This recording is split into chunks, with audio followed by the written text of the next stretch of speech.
पंढरपुरात कार्तिकी एकादशीचा सोहळा उपमुख्यमंत्री एकनाथ शिंदेंकडून सपत्नीक विठुरायाची महापूजा संपन्न।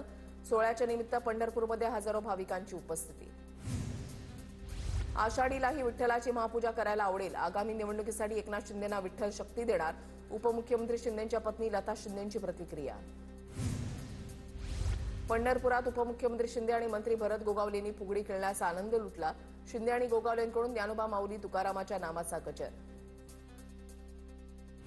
कार्तिकी एकादशी निमित्त पंढरपूर गजबजलं। विठ्ठल रुक्मिणी मंदिराला आकर्षक फुलांची सजावट। मंदिर सजावटीसाठी तब्बल 5 टन फुलांचा वापर। कार्तिकी एकादशी निमित्त पंढरपूरमध्ये भाविकांची अलोट गर्दी। सुमारे 7 ते 10 लाख भाविक पंढरपूरमध्ये दाखल। भाविकांच्या आरोग्य, सुरक्षितता आणि स्वच्छतेच्या दृष्टीने आवश्यक सोयीसुविधा उपलब्ध। मंदिर प्रशासन समितीची माहिती। पंढरपुरात रात्री मुसळधार पाऊस। अचानक आलेल्या पावसामुळे भाविकांची तारांबळ। मंदिर परिसर, प्रदक्षिणा मार्ग परिसरात भाविकांना पावसाचा त्रास। 5 किंवा 6 तारखेला निवडणुकांच्या घोषणांची शक्यता। स्थानिक स्वराज्य संस्थांच्या निवडणूक तारखा जाहीर होण्याची शक्यता। जेडपी, पंचायत समित्या, महापालिकांच्या तारखा जाहीर होण्याची शक्यता। शिवाय पुढच्या आठवड्यामध्ये आचारसंहिता लागण्याची शक्यता। सत्याच्या मोर्चामध्ये ठाकरे बंधूंची दुबार मतदारांना बळवण्याची भाषा। दुबार मतदारांना फोडून काढा, मग पोलिसांना द्या। राज ठाकरेंसह उद्धव ठाकरेंचा इशारा।